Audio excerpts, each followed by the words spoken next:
Nous avons reçu la grâce en ces temps de la fin d'avoir reçu un prophète si précieux, je cite William Marion Branham, qui a été envoyé pour révéler les 7 sceaux et révéler la parole à l'épouse en ces temps de paix. C'est le lever du soleil. Je suis donc là au paragraphe 84 ou 85, mais plutôt 84. La gerbe, que dit-il? La première de la semence que vous aviez plantée, quand elle aura poussé et qu'elle aura mûri, coupez cette gerbe et apportez-la au sacrificateur. Sacrificateur ici, O n'a pas X et sacrificateur n'a pas S. Vous parlez d'un pluriel. Et le sacrificateur signifie un pasteur ou un prédicateur. Seul individu et non des individus. Donc, cette gerbe doit être apportée à un seul individu. Et comme nous venons de le lire en haut, la gerbe du champ, or le champ n'appartient pas à une autre personne, le champ appartient au Seigneur. C'est le champ du Seigneur. Et le champ du Seigneur, c'est l'Église, ou c'est l'épouse. Paul dit, ne savez-vous pas que vous êtes le champ du Seigneur? Il s'agit de l'Église. Et donc, le Seigneur donne une loi à Moïse et cette loi est à perpétuité. Ce qui signifie que il y aura toujours dans chaque âge un responsable qui la prenne et l'agite de côté et d'autres devant l'Éternel. Quelque chose qu'on agite, c'est une chose qui ne peut plus jamais être cachée. C'est une chose que, quel qu'en soit où se trouvent les regards de l'homme, c'est comme un drapeau qui flotte en hauteur. Peu importe la personne qui va passer, il verra le drapeau qui est en train d'être agité. Et attention, il est agité. Ici, le drapeau est agité par le vent. Ça veut dire qu'il y a une puissance qui est dans l'air, qui est en train de faire en sorte que le drapeau bouge. S'il n'y a pas une puissance pour faire bouger le drapeau va pendre. Il ne va pas être agité. Or, ici, il y a une main. Il y a une main et cette main, c'est la main du sacrificateur. Et la main du sacrificateur n'attrape pas tout simplement la gerbe, non. La main du sacrificateur doit faire un sens qui permettra à ce sacrificateur d'agiter la gerbe. Et le Seigneur pouvait dire dans sa parole, on n'allume pas une lampe pour qu'elle soit cachée sous la table. Donc une gerbe déjà agitée, c'est une gerbe. Et déjà la Bible dit que la gerbe là est agitée pour être agréée et acceptée. Ça, il faut une grande précision sur ça. Être agréé et être accepté. Et une fois la gerbe est agitée devant l'Éternel, cette gerbe est agitée devant l'Éternel. Vous l'amenez et on l'agite devant l'Éternel. Toi, tu es la gerbe. Toi, le chrétien à qui je parle, membre de l'épouse, tu es la gerbe. Et cette gerbe n'est pas apportée autant, peu importe, c'est le champ. Le champ, on le fait. Il n'est pas dit ici que vous apportez la gerbe aussitôt qu'on plante. Non, ce n'est pas au moment où on plante. Je souhaiterais que ceux qui vont me suivre, qu'ils suivent très attentivement cette vidéo, parce que là, la Bible dit ici que ce n'est pas au jour du sabbat qu'il faut amener la gerbe au sacrificateur. Non, il faut l'amener après le sabbat. Ce qui veut dire que le premier jour de la semaine est passé, le deuxième jour de la semaine est passé, le troisième jour de la semaine est passé, et tous ces jours-ci que je compte, ce sont des âges de l'Église. Il y a 7 âges de l'Église et 7 jours de la semaine. Or, il n'est pas demandé d'amener la gerbe le premier jour de la semaine, ou, en d'autres termes, le premier âge de l'Église. Il n'est même pas demandé d'amener la gerbe au 7e jour, non, qui représente le 7e âge. Or, nous savons qu'au 7e âge de l'Église, il s'agissait de William Marion Branham, qui fait la clôture des âges de l'Église. Parce que Dieu a travaillé pendant 6 jours. Et le 7e jour, il s'est reposé. Alors là, ça fait partie des 7 tonnerres, ça fait partie des 7 âges de l'Église, ça fait partie des 7 esprits de Dieu qui sont envoyés sur la terre. Ça fait partie des 7 étoiles. Et donc, il faut que tout ça là termine. Une fois tout ça là termine, il y a un sacrificateur à qui l'Éternel donne un ordre prophétique de l'amener la gerbe pour qu'il puisse agiter la gerbe. Donc, ce qui veut dire, ce n'est pas Paul qui est le premier messager de l'âge d'Éphèse qui agite la gerbe. Ce n'est pas Irénée qui est au 2e, ce n'est pas Martin qui est au 2e, selon Apocalypse chapitre 2 et 3. Vous connaissez ces écritures-là dans la Bible qui alignent les 7 âges de l'Église. Et donc nous savons que le dernier âge de l'Église est clôturé par le dernier messager qu'on appelle William Marion Branham. Et donc ce ne sont pas les 7 messagers qui sont les 7 esprits de Dieu envoyés par Dieu pour la terre qui sont appelés à agiter la gerbe. Voilà pourquoi il faut que j'attire votre attention. Parce que vous risquerez de rater quelque chose qui est prophétique dans la Bible. Et le prophète dit, la Bible, telle que nous l'avons là, elle est repartie en période. Donc, il y a chaque âge a sa portion de parole qui est la sienne et propre. Le même Branham dit, en nous donnant un conseil, il dit, reconnaissez votre âge et son message. Et le même Branham dit, attention, vous pouvez servir Dieu, c'est pas mauvais. Mais il faut servir Dieu non en dehors de sa volonté, mais il faut servir Dieu dans sa parfaite volonté. Et servir Dieu dans sa parfaite volonté, c'est de reconnaître d'abord la portion de ton écriture, de ton âge, et reconnaître le responsable, parce que ce qui va tuer les gens ici, parce que les gens vont se focaliser sur les 7 messagers et dire que Dieu a arrêté sa course avec les 7 messagers. Vous allez échouer et vous êtes en train d'échouer. C'est à cause de ça que je fais cette vidéo, pour que l'épouse se réveille.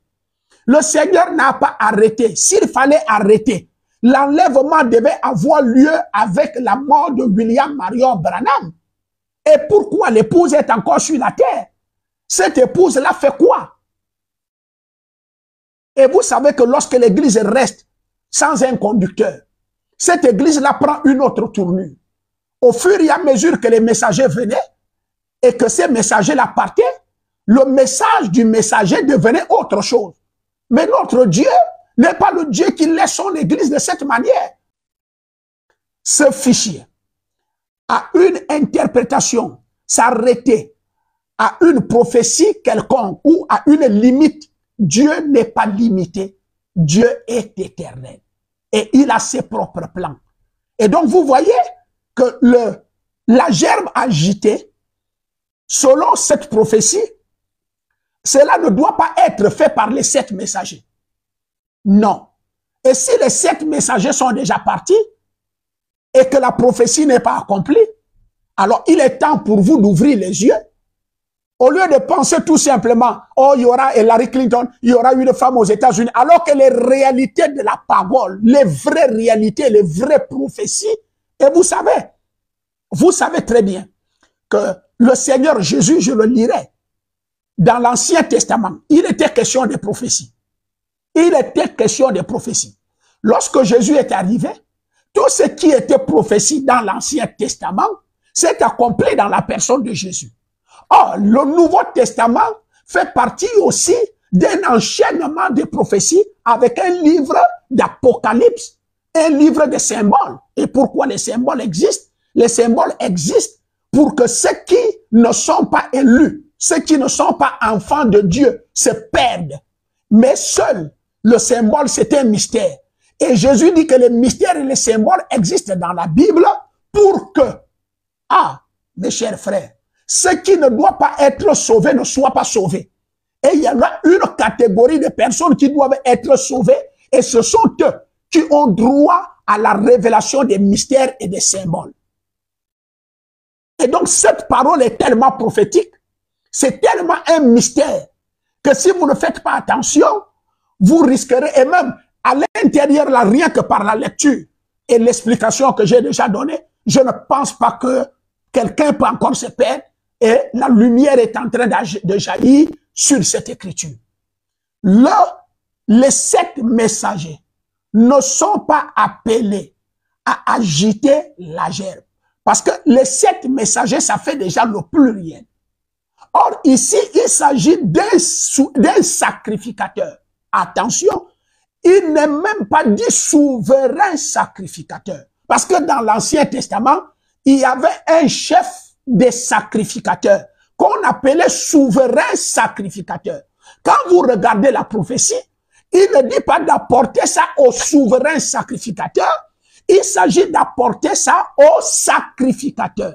Attention donc, souverain sacrificateur, pour nous c'est Jésus-Christ, où il peut être représenté aujourd'hui par un messager, qui est un prophète dans un âge. Alors ici, il s'agit d'un simple ministère lié aux Éphésiens 4, 11, mais qui est exceptionnel. Il est vraiment exceptionnel. C'est à lui que cette gerbe doit être apportée, c'est-à-dire après les âges de l'Église, après le départ de William Marion Branham. Il y a une continuité. Et qu'il la prenne et l'agite de côté et d'autre devant l'Éternel, pour que vous soyez agréés. Alors nous partons où l'Église doit être agréée.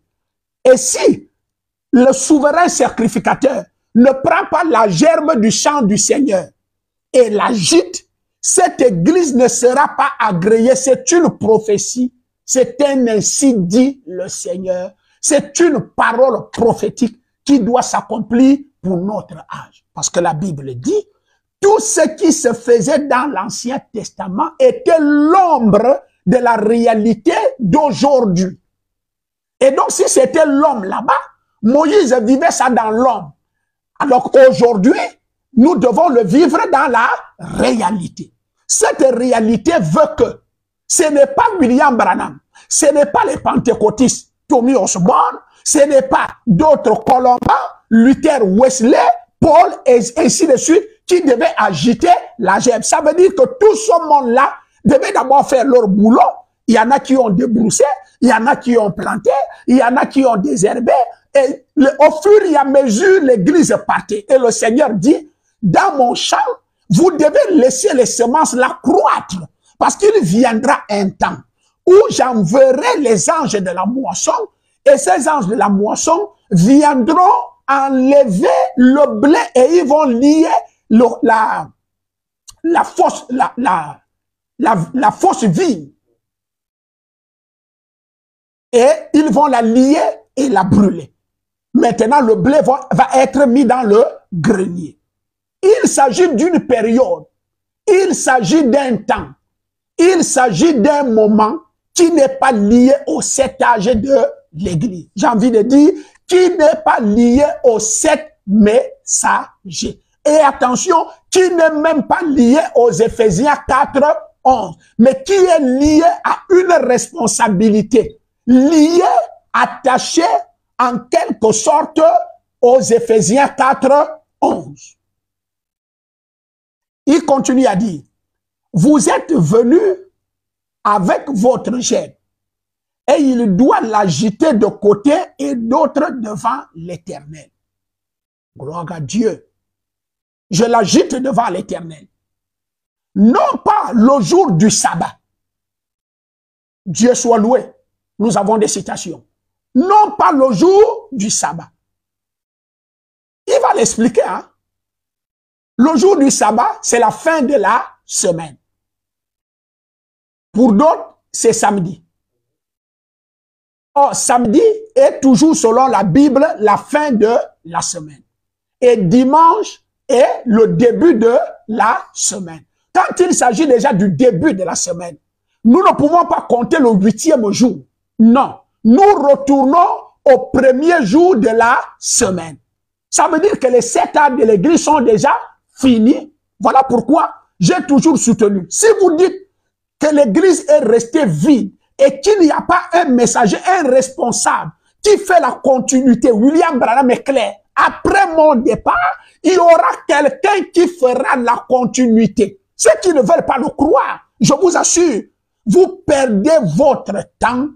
Je vous le dis encore, le prophète William Branham est un vrai prophète, authentique. Et il dit tout ce que j'ai dit. Je l'ai dit avec l'appui de l'ange qui me dit de dire. Et il dit, je n'ai jamais donné une prophétie qui ne se soit pas accomplie. C'est quelqu'un qui dit tout ce que j'ai dit. Le Seigneur a tenu de le confirmer. Donc attention, de prendre certaines parties et de laisser d'autres parties et d'en faire votre choix. Nous sommes à l'âge de croire toute la parole. Et attention, et de faire la continuité. Parce que la marche ne s'est pas arrêtée dans le désert dès que Moïse est mort. Non. Non, non, non, non. La chose ne s'est pas arrêtée lorsque Élie a été enlevé. Dès que Élie a été enlevé, la responsabilité est revenue à Élisée. Dès que Moïse est parti, la responsabilité est revenue à Josué. Lorsque Jésus est parti, la responsabilité est revenue aux 12 apôtres. Dès que les 7 âges de l'Église terminent, la responsabilité revient à Ésaïe 60, à un Gabonais appelé Emmanuel Bienvenu, apôtre, docteur de la parole. Et il doit l'agiter de côté comme de l'autre devant l'Éternel. Non pas le jour du sabbat, le 7e jour. Mais le premier jour. Voilà, le premier jour. C'est-à-dire, nous retournons maintenant à compter. Chers frères branhamistes, ouvrez les yeux parce que l'Église est en train d'avancer. Chers frères et sœurs pentecôtistes, ouvrez les yeux parce que l'Église va déjà très loin. Chers membres de congrégation, vous qui allez suivre ma vidéo, l'Église avec le Seigneur est allée très loin. Et je suis convaincu que vous pouvez rattraper ce bateau. Tout en se ralliant à ce ministère des années 60 qui n'est pas loin de vous. Il est établi à plein ciel. L'église de commission à bord Ephrata Tabernacle, en face de la station de plein ciel. Vous prenez les pavés, la route pavée qui va à Bellevue 3. Vous allez voir une grande église qui est là, carrelée, et l'identité, c'est l'antenne Libertis qui est là. Là, vous allez trouver une église écrite commission à bord Ephrata Tabernacle.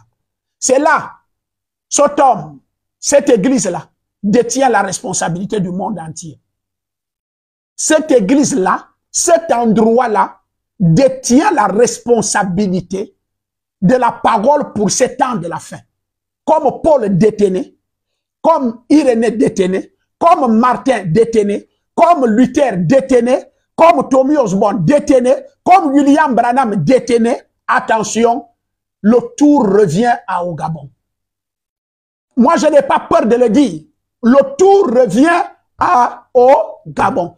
Alors, si tu méprises le Gabon, ça te regarde. Mais je vais te dire, l'endroit où Ruth avait glané dans le champ de Boaz pour pouvoir avoir ce qu'elle avait eu, c'était à Bethléem. Or, il est écrit dans les Écritures, est-ce que quelque chose de bon peut-il venir de Bethléem? Et ensuite, ce n'était pas une juive qui est allée glaner à Bethléem pour être l'épouse du grand général, du grand roi. Non, c'était une fille des nations.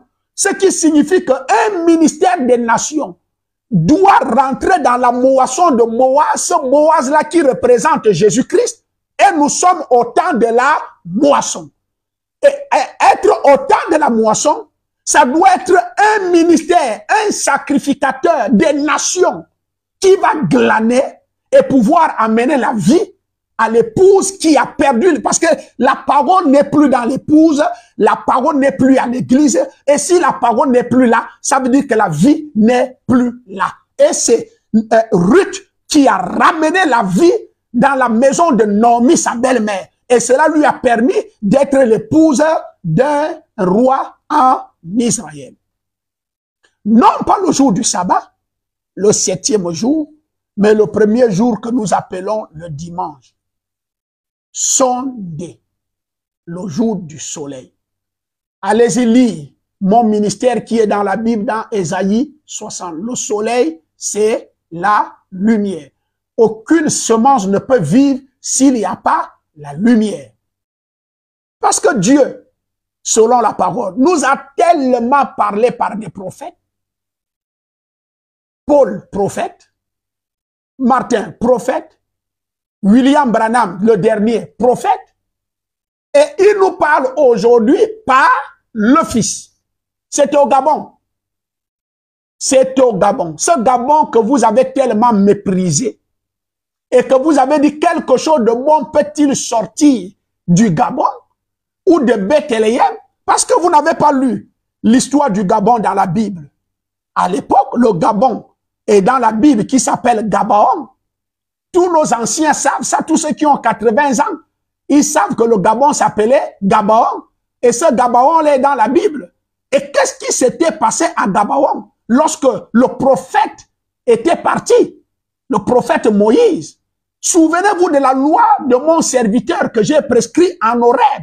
Quand Moïse est parti, le prophète, qui représente aujourd'hui William Branham, Josué, pour exterminer les ennemis et avoir la victoire et faire pénétrer le peuple dans la patrie, a arrêté le soleil et la lune. Ce n'était plus les affaires d'expliquer la loi, d'expliquer la parole. C'était la démonstration de la puissance de Dieu.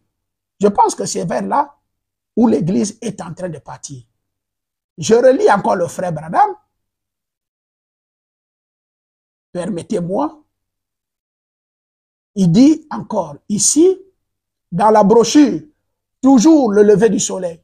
Comme Christ était le premier à ressusciter de tous les prophètes et tout, bien qu'il était préfiguré dans de nombreux passages, il a été les prémices de ceux qui s'étaient endormis, de l'épouse. Il a été les prémices de ceux qui se sont endormis de l'épouse, provenant de Christ, détaché de l'Église. Attention, une épouse va être détachée de l'Église. Et l'Église a composé 7 âges de l'Église. Et donc, après les 7 âges de l'Église, je vous lis le frère Branham. Quelqu'un dira, il invente. Non, prends ton ordinateur là où tu es. Et j'ai donné la citation, le paragraphe. Frère Branham dit que l'épouse va être détachée de l'Église. Une gerbe devra de nouveau être agitée de côté et d'autre dans les derniers jours. Il crie, oh là, là. Voici la parole prophétique. Or, ce n'est pas lui qui doit l'agiter. C'est pas lui. Il est le messager du dernier âge. Mais il n'est pas l'homme du temps de la fin. Voici la parole prophétique. C'est ainsi dit le Seigneur. Une germe devrait de nouveau être. Ça veut dire que ça avait déjà été agité. Et ça devra de nouveau être agité. Ça a été agité quand? Ça a été agité lorsque Jésus-Christ est venu sur la terre. Il a démontré la puissance de Dieu jusqu'à aller ramener les captifs qui étaient au séjour des morts. Il les a ressuscités. Alors aujourd'hui, il y a des vierges folles et sages, les vierges qui dorment. Ils attendent une résurrection. Et cette résurrection ne pourra se faire si la germe n'est pas agitée. Même William Branham, il est dans la tombe. Tous les gens des arts de l'église sont dans la tombe. Et à nouveau, il va falloir que la gerbe soit agitée. Et si la gerbe n'est pas agitée, il n'y aura pas de résurrection. Il n'y aura pas l'enlèvement. L'enlèvement que vous attendez, c'est lié à un ministère. C'est lié à un homme. C'est toujours ça. Si Dieu vous a aimé, dit le frère Branham, il vous donne un homme. La difficulté que Dieu a trouvée et qu'il a toujours nous a conseillé le prophète, c'est que Dieu puisse amener les hommes à croire à un mortel et non à des mortels. La gerbe agitée, la gerbe, c'était quoi? La prémisse qui était venue à maturité. La prémisse qui était venue à maturité. La première qui avait prouvé qu'elle était du blé. Ce n'est plus le temps d'expliquer les paroles. Ce n'est plus le temps de débat. Frère Branham a dit, citation numéro tant, patati. Ce n'est même plus le temps branhamiste de guerre. Ce n'est même plus le temps d'aller débattre de la parole avec les catholiques, les protestants, dire que nous on a la vérité, eux ils sont faux, et c'est nous qui avions reçu ceci. Non, ce n'est même plus le temps. Quand on agite la gerbe devant l'Éternel, c'est pour que la gerbe soit une identité, une confirmation que tu as Dieu. Tu dois démontrer Dieu. C'est l'âge là dans lequel nous sommes actuellement. Et je vais lire le frère Branham pour terminer. Hein. Je suis en train de lire. Et nous devons donc prouver. Parce que William Branham est parti. Il a prêché sur la semence. Il a montré dans un dessin la semence. Il dit, c'est déjà à maturité.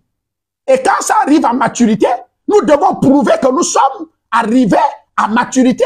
Et quand ça arrive à maturité, qu'est-ce qu'on fait? Tu apportes ça au sacrificateur et le sacrificateur va agiter ça devant l'Éternel au vu et au su de tout le monde. Ce n'est plus une histoire où on doit cacher, ce n'est plus une histoire où on doit expliquer un passage biblique.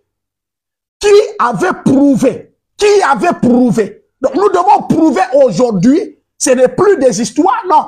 Les morts doivent ressusciter dans nos églises. Les infirmes doivent marcher dans nos églises. Les sidéens doivent être guéris dans nos églises. Je ne parle même pas des démons. Ils ne doivent même pas assister dans nos cultes, les démons. Nous vivons dans l'âge de la manifestation de la puissance et la démonstration de la puissance de Dieu. Si ça ne t'accompagne pas, c'est que tu es une église fanatique et que tu es une fausse église. L'épouse aujourd'hui n'est plus une épouse qui explique un passage biblique ou une citation par une guérison. Frère Branham disait aux gens, vous allez voir mon Dieu, si mon Dieu est avec moi, et s'il prouve qu'il est avec moi et qu'il est ici, qu'il guérit tel malade, qu'est-ce que vous allez faire? C'est sur ce terrain-là actuellement où se trouve l'épouse. Cette épouse doit être portant du fruit, au milieu des livrées, parmi les églises contraires de Satan. La fausse épouse, le temps de la différence est arrivé.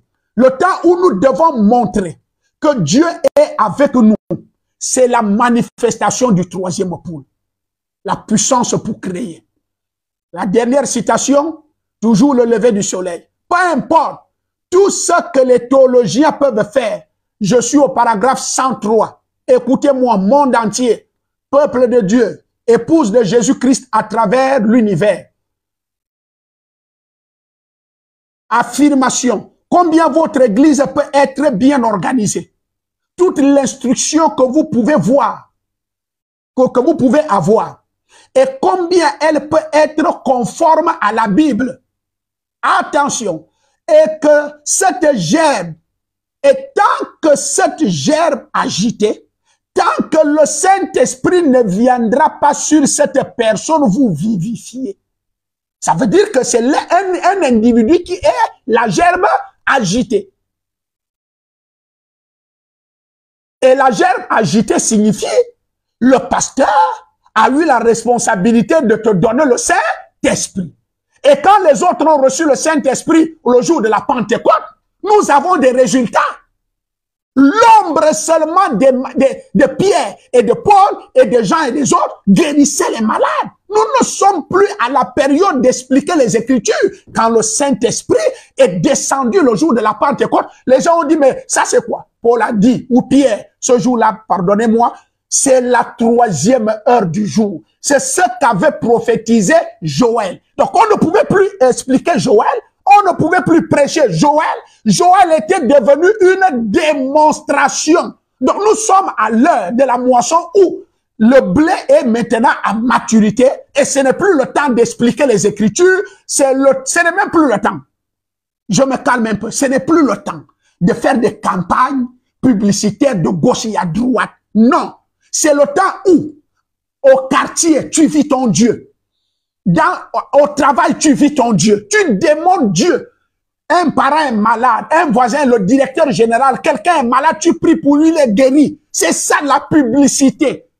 Voici des signes qui accompagneront ceux qui auront cru. Donc, tant que cette gerbe agitée, tant que le Saint-Esprit ne viendra pas sur cette personne pour vivifier cette parole, l'essence représente la parole. Elle est la vérité. Mais sans l'esprit, elle n'agira pas.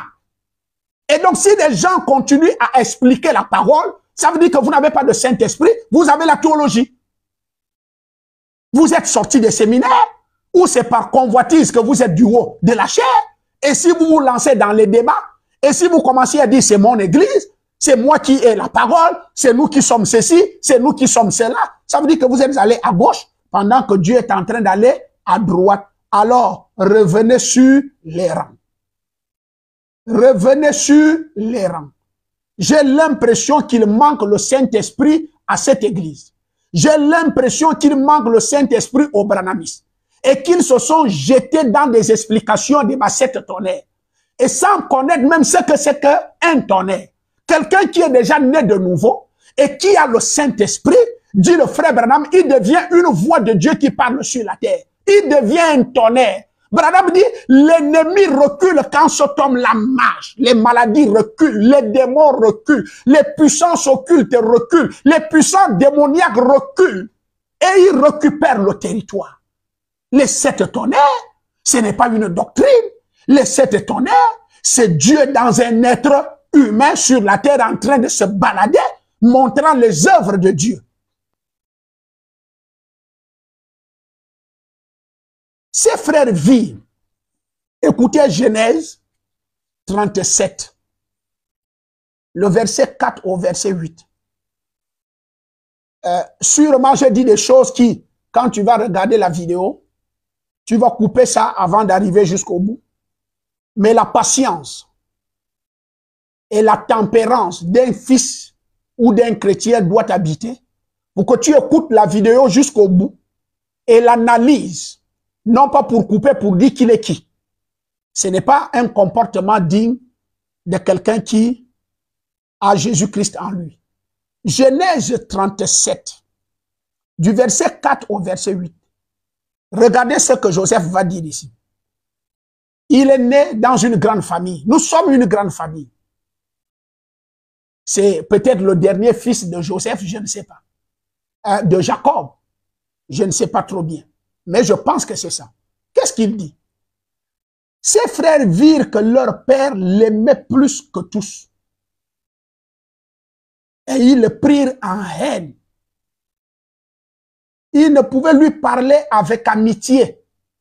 Donc si vous n'allez pas me parler avec amitié, et que vous allez dire, mais pourquoi Dieu est allé seulement parler qu'à lui, et ça va gangréner ton esprit, et ça va faire en sorte que tu ne félicites pas et tu n'appuies pas, tu ne dis pas un amen à cette vidéo, ou que tu ne fasses pas un commentaire, ou que tu ne dis c'est la vérité, mais tu vas plutôt maillir et porter la haine au-dedans de toi. Regarde ce que les frères de Joseph ont fait. Ils le prirent en haine. Ils ne pouvaient plus parler avec lui en amitié. Joseph lui un songe et il le raconta à ses frères, qui le haïrent encore davantage, parce que certainement ma vidéo va encore faire en sorte que les gens du message me ferment les portes de leurs églises et que les églises éveillées disent que mais mon Dieu, lui là, qu'est-ce qu'il veut dire? Et que les confessions religieuses, autant qu'ils sont qu'ils disent, mais qu'est-ce que lui là, il a envie de faire? Et me porter en haine et non plus en amitié. Il leur dit, écoutez donc ce songe que j'ai eu. Nous étions à lier des gerbes au milieu des champs. Et voici ma gerbe se leva et se tint debout. Et vos gerbes l'entouraient et se prosternaient devant elle. Ça, c'est grave. Ça, c'est grave. Les autres avaient des gerbes. Mais les gerbes des frères de Joseph se sont courbés devant la gerbe de Joseph et la gerbe de Joseph s'est mise debout. Est-ce que c'est Joseph qui a fait ça? Non. C'est Joseph qui donne les songes? Non. Ses frères lui disent, est-ce que tu régneras sur nous? Non, je ne règne pas sur vous. On a un Dieu qui règne sur nous tous, qui est notre Dieu à nous tous. Vous tous, vous avez le même Saint-Esprit que j'ai. Est-ce que tu nous gouverneras? Non, je ne gouverne pas l'Église. Il y a un gouverneur, c'est le Saint-Esprit. Et ils le haïrent encore davantage. Donc, si cet esprit va habiter quelqu'un, nous avons déjà où on t'a identifié.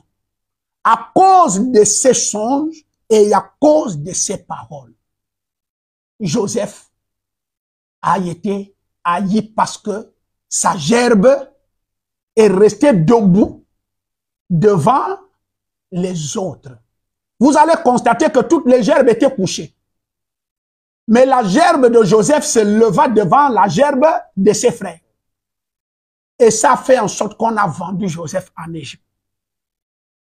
Mais avoir vendu Joseph en Égypte, parce que peu importe les complots que vous aurez, aucun homme ne peut combattre la volonté de Dieu. Vous ne pouvez pas arrêter sur la terre ce que Dieu est en train de faire. Peut-être vous pouvez penser que ça devait être par les États-Unis, ça devait être fait au Congo, ça devait être fait au Cameroun, ça devait être fait en France. Mais Dieu a choisi le Gabon et un petit Gabonais pour pouvoir faire en sorte que l'épouse soit agitée en gerbe. Donc c'est le temps de l'épouse de se lever. Mais les autres, vous êtes nos frères, acceptez la parole au lieu de rentrer dans la haine. Chers branamistes, ce n'est pas la peine de m'haïr et de dire qu'il se croit qu'il est qui. Il n'y a pas de 8e messager, il n'y a pas de ceci, il n'y a pas de cela. Non, nous sommes liés en amitié. Et parlons-nous en amitié. Examinez les Écritures et regardez la profondeur et la réalité de la parole qui se parle elle-même. C'est exposé devant nous. Ce Joseph qu'on va en Égypte, pour mentir qu'il est mort, ce Joseph-là ne les a pas nourris plus tard. C'est ce Joseph-là qui les a nourris. C'est pour vous dire, vous pensez rejeter la volonté de Dieu, vous allez la retrouver en route. Nous ne supplions pas quelqu'un. Nous montrons la vérité aux gens. Et aucun homme ne peut combattre contre la volonté de Dieu. Au dernier conseil, lorsque les apôtres s'étaient levés en Israël, il y a les pharisiens qui voulaient les combattre. Un sage les a dit, si ceci vient de Dieu, laissez ça, vous allez voir comment ça va se confirmer. Maintenant, si ça ne vient pas de Dieu, ça va tomber seul. Au lieu d'aller se mettre à combattre cela. Tournez les regards vers Ésaïe 60. Et dont la direction générale se trouve à Libreville au Gabon. Précisément à plein ciel. Et je m'appelle Emmanuel Bienvenu, apôtre docteur de la parole. Que le Seigneur vous bénisse richement.